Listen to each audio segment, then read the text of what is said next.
All right, fellas. So we talking body game, man. How to stay lean during the holidays? Nothing crazy, nothing crazy. We getting into it because a lot of people ask the question, "How do I stay lean? What do I do?" Oh my gosh, some people panic. People like to overeat during the holidays. People think the holidays are going to make them fat. People think that the holidays ruin their gains and they ruin their progress. And here's the thing, man. Listen, a couple of weeks is not the reason you're over 40% body fat. It's not the reason you're 50% body fat. The reason you're 30% body fat. The reason you're 30, 40, 50% body fat is because of your daily habits majority of the year. The holidays are, Thanksgiving. You got the week before and during Christmas.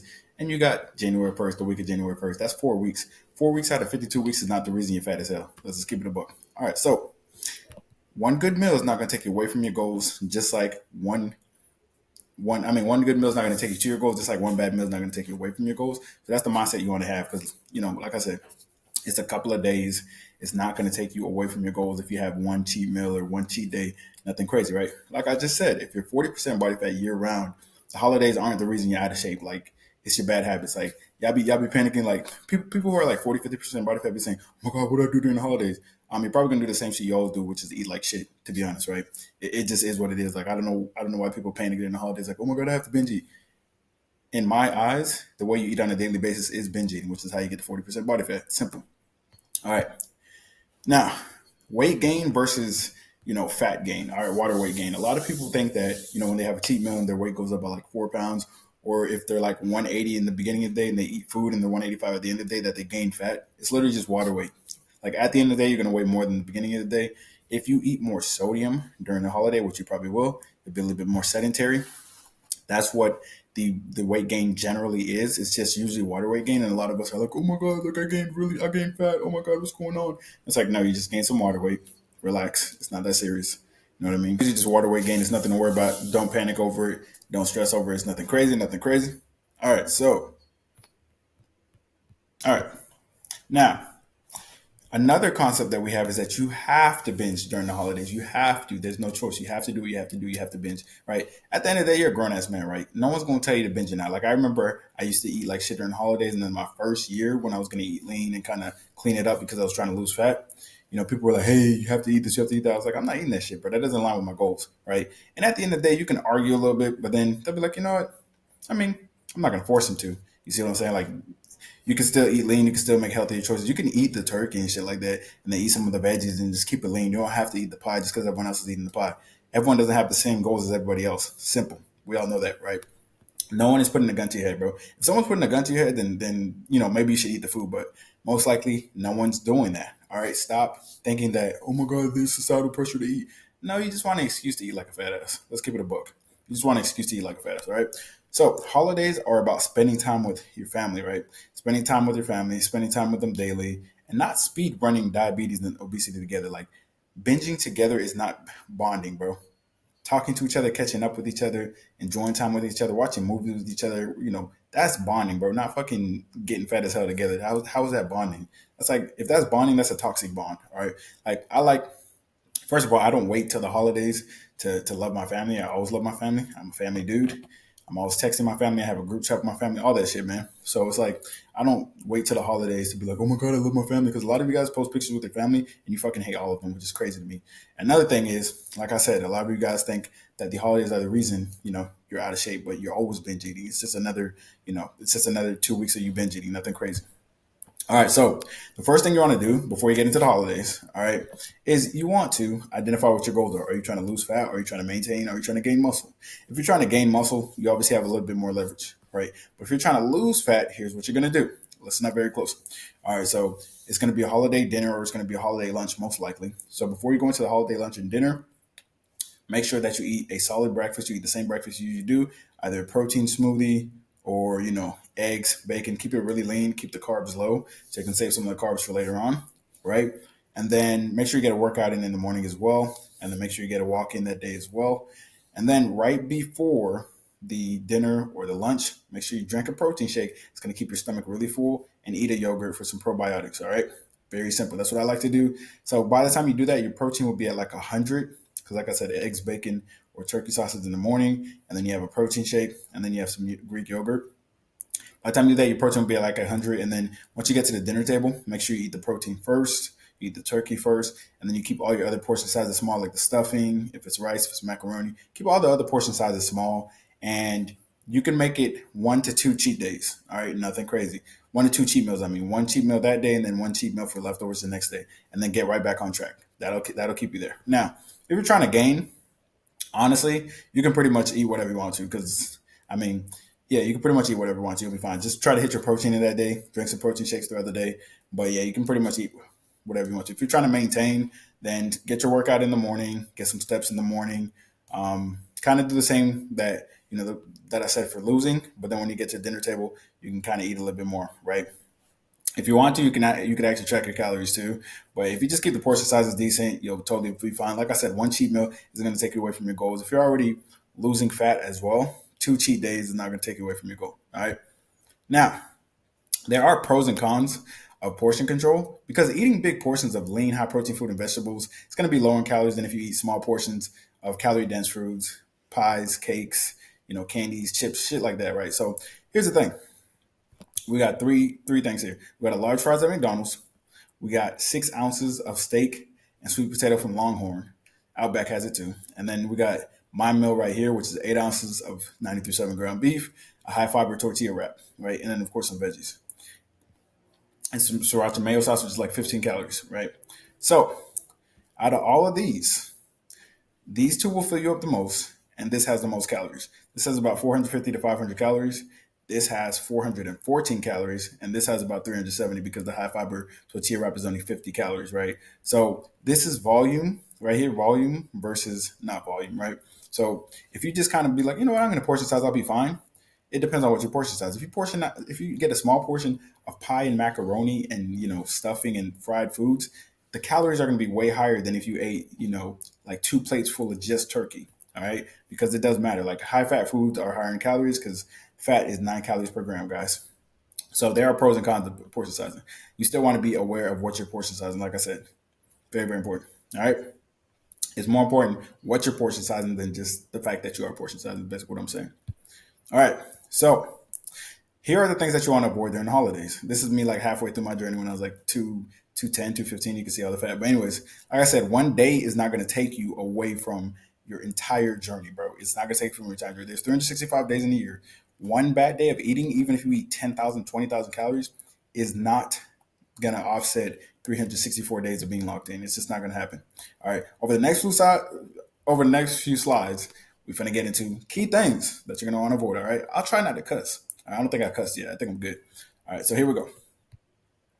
All right. So here's number one: avoid bringing home leftovers. And let me tell you why. Because a lot of times we have a cheat day. Like I said, a cheat day is fine, especially if you're trying to lose fat. You could have a cheat day. That's all good. And then you get back on track.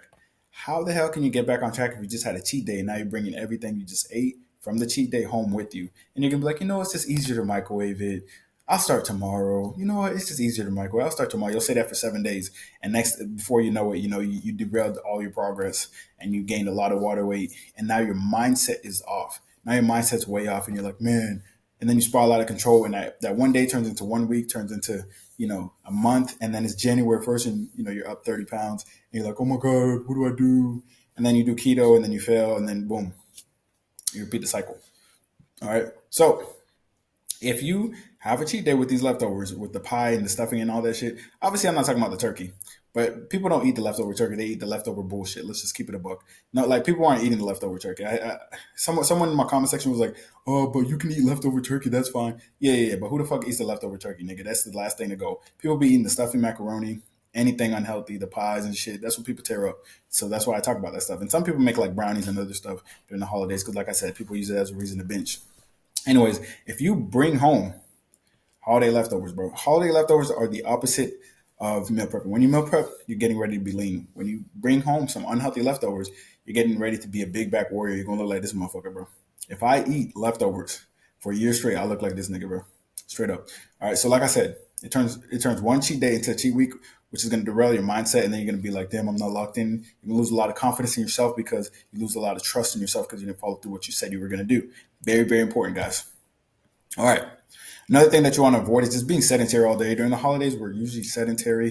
And when you sit around, you get bored and you drink eggnog. Or you get bored and you eat extra chips and you're like, you know what? let's watch a movie and wait for the dinner to be ready. So you just start eating other bullshit and you stay sedentary. Like, here's the thing: if you generally get 5,000 to 10,000 steps and you generally eat 2,000 to 2,500 calories, if your steps are under 5,000 because you're sitting around all day just chilling with family, and your calories are above 5,000, that's going to be a shock to your body in the wrong direction. You're going to gain a lot of fat, right? It's really that simple of math. Because here's the thing: most people like who are decently lean or averagely lean or in decent shape or slightly overweight, they're eating 2,000 to 3,000 calories max a day. Their step count's around 5,000. But during the holidays, they're just sitting around all day, step count below 5,000, and they binge eat during the dinner and the lunch, calories above 5,000. Let's just keep it a buck, right? And watching movies, drinking eggnog, all that shit. All right. All right. One more thing you want to do is you want to avoid. Bro, why is my shoulder pump so serious right now, bro? I'm looking motherfucking smexy. But anyways, you want to avoid fasting up until the lunch or the dinner. So here's the thing: if you come from a Caribbean background, you already know if you're going to your cousin's house, your parents are going to tell you to starve yourself. So by the time you get there, you are a warrior. You're a beast. You will eat anything in sight, bro. You will be so hungry, bro. You'll listen. You'll be so hungry that you're not going to talk. Like, it's that hunger discipline. When the food hits the table, you're tearing the plate up, bro. You are destroying the plate, bro. So here's the thing: if you don't eat all day until the dinner, best believe you're going for carbs first because you want to raise your blood sugar. It's natural instinct. So usually what I would do is, when we would go to like a cousin's house or some shit like that, or if we would go to someone's house and we could eat before, you know how it is. Then I would just eat, bro. I would just go crazy and eat everything, especially the carbs first. Or my mom would be taking long to make the food or some shit, So it'd be waiting, waiting, waiting, waiting, waiting, and then, by the time the food comes around, I eat all the stuffing. Then I eat pie, and then I eat apple pie, pumpkin pie, and I'm just eating a bunch of bullshit because I was hungry, and yeah, and I barely eat any turkey. I just eat a bunch of carbs. And then my macros for the day, I didn't count macros back then. I was legit, but my macros are probably like 4,000 calories, like 700 grams of carbs or some crazy shit like that, man. So yeah, man, you're gonna end up binging like crazy. So here's the thing: you starving the whole day and waiting for a dinner and having a feast is literally like a horny semen retention practicing high testosterone dude going to a whorehouse, bro. Bro's gonna go from 0 to like 20 body count in one fucking day, bro. He's gonna go crazy. Let's just keep it a buck.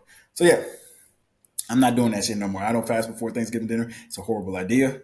If dinner's at like 6 and you're smelling the food all day, you're getting like freaking. You're basically, bro. It's basically foreplay, bro. You're smelling the food all day, and then it finally hits the table, and then the 1 hour prayer before, and then finally, you can eat. You're gonna tear up the food, and you're gonna gain a lot of weight. Let's just keep it a buck. All right. One more thing: avoid eating carbs first. You want to go for the protein first, right? Because that's going to keep you full, and also make sure you drink a lot of water throughout the day because you want to get your stomach volume full. You want to get your stomach volume full. All right, very very important. Get that stomach volume full. Do not let your stomach be super empty. If you're having hunger pangs before the Thanksgiving lunch or dinner, it's not looking good for you, man. You're going to eat, the stuffing, the potatoes, any of the potato salad, all the carbs first, the pies and shit like that.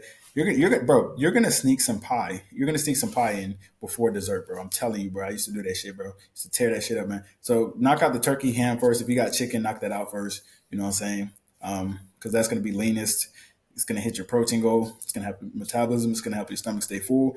Drink some water. And like I said earlier, drink a protein shake. That shit's a cheat code, bro. All right, another thing you want to avoid, bro, is drinking your calories, bro. This is during the holidays, not during the holidays. You always want to avoid drinking your calories. It's the sneakiest way to ruin your plans if you're trying to stay lean. Like if you track all your calories, but you had, you know, three. I don't know what people drink during the holidays for alcohol because I don't really drink liquor.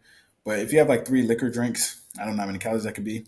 And then you have like, 3 cups of eggnog, which 230 calories per cup. No one drinks 1 cup of eggnog. Never seen it before. Don't think I'll ever see it. Maybe if it's a baby or toddler or something. But no grown person ever drinks only 1 cup of eggnog. So you drink 3 cups of eggnog. That's like 700 calories right off the bat. And then you have three liquor drinks. It's like 1,000 calories that you didn't account for. Everything else was good as far as calories, but you just drink 1,000 extra calories and most of it's carbs and fats, right? So that can easily take you way over your deficit. That could easily cause a lot of, water retention and fat gain and all that shit, right? And it'll be frustrating because you'd even track and you'd be like, yo, what the hell's going on? What happened? It's those drinks, man. They sneak up on you, man. They sneak up on you. All right. And like I said earlier, man, make sure to stay active, man. Go for a morning walk. Go for a walk with the family. All right, go for a walk with the family, bro. Like, Don't just sit around all day and just eat a bunch of food. And I know there's like holiday chocolates and shit. Because if you sit in the house and you stay sitting in the house, you're gonna eat cookies, chocolate, all that stuff before and after the dinner. You're like I said, you're looking at 5 to 10,000 calories. Because I forgot all about the holiday chocolates. There's the holiday chocolates and the cookies and the butterscotch cookie things. Yeah, man, you'll tear all of that up because you'll just be bored, not realizing that if you went for a workout, which the gym's gonna be empty, so you can get a good workout. If you went for a walk, you realize that you're just bored. Sitting in the house all day, you're really just bored. You're not actually hungry, but you probably think you're hungry. And guess what you're gonna do? You're gonna binge eat because you think you're hungry, but you're not. All right. And like I said earlier, make sure you eat before the big meal. So like the easiest way to be successful, bro, is you have some high protein breakfast, right? High protein breakfast. I always recommend eggs and turkey sausage and then some berries or some oatmeal. That's gonna keep you pretty fucking full. And right before, have like I said earlier, the Greek yogurt, or you could have some protein shake and like berries, just fiber, protein. You want your fiber, protein, and water intake to be high, so you'll be full by the time you get to the dinner. Because then you won't be starving, bro. It's like, bro. It's like when someone doesn't get any hoes and they get around hoes, they're like, oh shit, bro, they're so bad, bro. Let's holler at all of them. Like they're just like, like they're starved of it, right? Versus when someone gets hoes and they see hoes, they're just like, yeah, I got a few on my roster right now. It's all good. Like they're just chilling. That's how it is when you go to the dinner. It's like you already ate, you're kind of full, so you're like, I'll just have a little bit of turkey, and I'll have a little bit of stuff in this, and that. Nothing crazy. You have like 1,000 calories. You're like, wow, that's it. Yeah, I'm not really that hungry. Versus, if you went there starving, you're like, can I have everything twice? Can I have three? Can I have 3 plates? Like shit like that. Just crazy shit, right? So yeah. Drink lots of water, bro. Satiety is gonna be your best friend. It's gonna be your best friend. All right. Now, that was the approach that I told you guys to do. Here's my fucking approach, bro. I treat the holiday like every fucking day, bro. I'm not, bro. I treat it like every day. Worst case scenario, I have a fuckload of turkey and a little bit of stuffing, bro. Nothing crazy. You see what I'm saying? Now, if I want to have pie, if I want to have cake, if I want to have whatever, I can, because I literally eat good 90% of the time already, so I have a lot of leeway when it comes to that. But the thing is, the more leeway you have, the less you want to use it. You see what I'm saying? It's very interesting. Like when you're actually lean and you're locked in, you really don't want to eat like shit because you enjoy feeling energetic and stuff like that. But yeah, you'll set aside a day and enjoy yourself. But worst case scenario, I had one cheat day. But like last year, I just ate a fuckload of turkey. Like me and my brothers were all lean. We literally fucked up the whole turkey, bro. It was kind of diabolical, bro. So yeah, so I had eggs. I had eggs and avocado in the morning. I had a protein shake and I think an apple, protein shake and an apple before, and then we just fucked up the turkey. And I think that what was it, like potatoes or something? We fucked up like the turkey, and I think I ate a sweet potato. I can't remember. And then like some zucchini shit, like zucchini dessert. It was a zucchini dessert that had like no added sugar. So yeah, I think I was in a calorie deficit last Thanksgiving, bro. Like that's how locked in I am, type shit. It is what it is, bro. Like that's just me, right? Or like this year, I'm just gonna eat regular, like I usually eat. I'm not gonna do anything special for Thanksgiving, right? Unless my girl cook for me. We'll see what happens, bro. Anyways, here's one of the biggest things as well is this victim fucking mentality, right? Too many people, too many people. And if this is you, comment below because I know this is some of y'all. Listen, too many people fail to realize that like 1 to 2 weeks, bro, of eating bad out of 52 weeks, bruh, isn't the reason you're severely overweight. Is literally your foundational habits, what you eat on a daily basis. Like, why are you guys panicking over 1 to 2 weeks when 50 weeks out the year, the other 50 weeks out the year, you're eating like shit too? Like, what difference does it make? Is it because like you're eating more shit at one meal than usual? Like, you're still eating in a calorie surplus. You always eat in a calorie surplus. You always eat like shit. Like, it's not changing anything. Now, if you're locked in, and this is the beginning stages of you being locked in, it could be a little bit, it could be a little bit harder and you can be a little bit more anxious, but you'll make it through. You'll be fine. The thing to realize is that it's not one meal. It's not like, here's the thing, a little bit off topic, but anytime I have a client that's like, dude, like, I don't know, man, like, I had one bad meal, bro. I had one bad meal. It's going to mess everything up. It's like, no, it's not that bad meal. It's how you act after that bad meal. If you let that bad meal affect your mentality and spiral out of control, that'll ruin all your progress. And that's where the failure comes in. If you have a cheat meal, if you have like a 2,000 calorie cheat meal, you're 2,000 calories over for the day, but you get right back on track, you know, after 6 months, one bad day isn't gonna have an effect on you, bro. Like it's just not gonna have an effect on you. It's not going to. But if you let that day affect you and you keep spiraling out of control, then now you're compounding bad days again. You see what I'm saying? And here's the thing: it's November already. So if you ate like shit 90% of the year, I mean, This would just be kind of along the habits that you had already, continuing to eat like shit. So 1 to 2 weeks is not going to affect you that much. All right. People lack discipline and they don't take accountability for their eating habits. All right. And I guess that's the thing with Thanksgiving. People are like watching you eat like shit. Maybe that's why people feel like really bad about Thanksgiving. Right. So yeah. And you got to remember everything that you eat. Like I keep saying, no one is putting a gun to your head, bro. No one's telling you to eat something. If my grandma's like, eat my food, I'm like, I'm not eating that 3,000 calorie Haitian plate. I'm just not doing it. It just, listen, my stomach doesn't want it. It just doesn't. It tastes good, but my stomach's going to be cooked. I just, it's too much food. It's just ridiculous. It's a bad way. It's a bad way to spend all your calories too. 3,000 calories on one plate, bro. That's fucking inefficient as hell, right? And here's the thing: stop blaming your auntie for giving you mac and cheese when you messaged her the week before Thanksgiving, telling her, "Oh my god, I'm so excited to get your mac and cheese this year. It's gonna be so fucking good." That's what y'all be texting your aunties and shit, and then they're like, "Hey, here it is," and you're like, "Oh my god, my auntie's getting me fat." You're eating that shit, and you're the one that's egging it on. All right. Stop playing with me. Now, if you want to stay locked in year round, you want the locked in mindset, you ready to reach your goals, you're sick of being out of shape and all that shit, right? You want to get ahead of the New Year's because let's keep it a book. Like, if you think there's a perfect time to start, then you're already in the wrong mindset. There's never a perfect time to eat healthy. You know how dumb that sounds? Oh, there's a perfect time to start. Perfect time to eat healthy. Eating healthy means good for health. Eating unhealthy means bad for health. So you're saying that if January 1st is the best time to eat healthy, that means for the rest of the year is the best time to eat unhealthy? Fucking dumb shit. All right. So if you're ready to lock in, link will be in the description. God bless.